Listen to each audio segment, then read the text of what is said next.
और हम कंटिन्यू करने जा रहे हैं हमारी शापित सड़क वाली कहानी भाग 2। तो चलते बिना देरी किए हुए अपनी कहानी की ओर। रवि और उसके दोस्त हाईवे पर लौट तो आए, लेकिन वो निशान गर्दन पर चलने जैसे लाल निशान किसी डरावनी सच्चाई की गवाही दे रहे थे।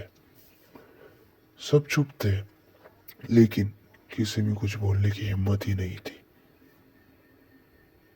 जब घर पे जाने के बाद अगले दिन की सुबह रवि के दोस्त रोहन की तबीयत अचानक बिगड़ने लगी। उसे रात भर डरावने सपने आए थे।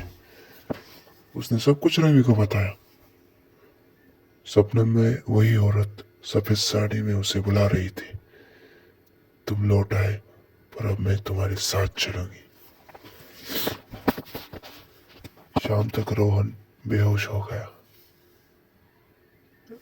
और रवि इतना सुनकर सहम गया और बहुत ही अंदर ही तरह से डर गया। उसने इंटरनेट पर काली घाटी के बारे में खोज शुरू कर दी, लेकिन उसे पता चला कि 25 साल पहले उस जगह पर एक बस दुर्घटना हुई थी, जिसमें एक दुल्हन और उसके परिवार की मौत हो गई थी। लोग कहते हैं कि वो दुल्हन अब उस सड़क पर अपने परिवार को ढूंढती फिरती है, और जो कोई भी उसे देखता है उसकी छाया बनकर पीछे लग जाती है। मतलब साया बनकर पीछे लग जाती है, उसका कभी पीछा नहीं छोड़ती। रवि ने रोहन को मंदिर ले जाने की सोची, लेकिन जब वो उसे उठाने गया, रोहन की आंखें खुली थी, मगर उसकी आंखों की पुतलियां सफेद सफेद हो चुकी थी। मतलब वो बड़बड़ता रहा, मतलब बड़बड़ाता रहा। सॉरी, इसमें थोड़ी मिस्टेक हो रही है। उसने कहा, तूने उसका रास्ता काटा है, अब सबको बुलाएंगी। और तभी पीछे से दरवाजे अपने आप बंद हो गए। रवि ने पलट कर देखा, दीवार पर वही शब्द फिर से लिखे हुए थे कि अब कोई नहीं बचेगा। इतना देखते हुए उन्होंने अपने आप को संभाल तो लिया, लेकिन उसके दिमाग में पता नहीं क्या चल गया। पता नहीं क्या चल रहा था, मेरा मतलब कि उसने अगली सुबह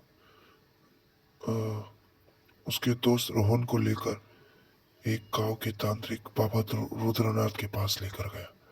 बाबा ने जैसे ही रोहन को देखा तो वो बोले, जिस आत्मा को तुमने देखा है वो अब तुम्हारे साथ जुड़ गई है। वो सबको सब अपने साथ ले जाती है। रवि ने पूछा, बचने का कोई तरीका है क्या बाबा? बाबा ने कहा, जिस जगह से सब शुरू हुआ वही जाकर इसका अंत करना होगा। उसी सड़क पर, उसी समय, लेकिन इस बार अकेले जाना होगा। रवि ने मन ही मन विचार किए, बहुत सोचा, और रवि ने हिम्मत दिखाई और मान गया। अगली रात फिर काली घाटी की वापसी। रात के 1 बजे रवि अकेला उस डरावनी सड़क पर पहुंचा। अगली रात फिर काली घाटी की वापसी। रात के 1 बजे रवि अकेला उसी डरावनी सड़क पर पहुंचा। जैसे ही वो आगे बढ़ा, गाड़ी रुक गई। मतलब गाड़ी बंद हो गई। अचानक ही, एकदम से सामने वही औरत खड़ी थी। सामने कुछ धुंधला सा दिखाई दे रहा था, लेकिन थोड़ा साफ साफ उसने आंखें मसलते हुए देख लिया।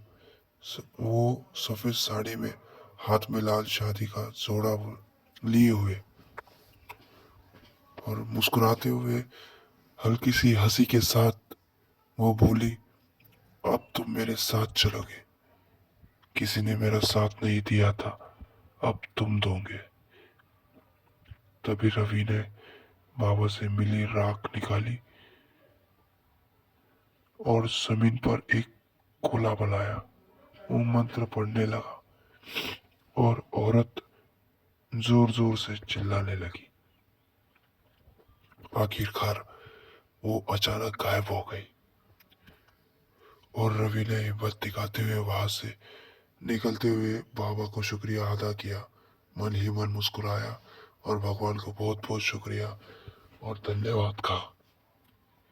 अगली सुबह सारे दोस्त ठीक हो गए, सबको कुछ याद नहीं था, लेकिन अब भी जब रवि शीशे में खुद को देखता है ना, तो उसके पीछे एक परछाई खड़ी होती है।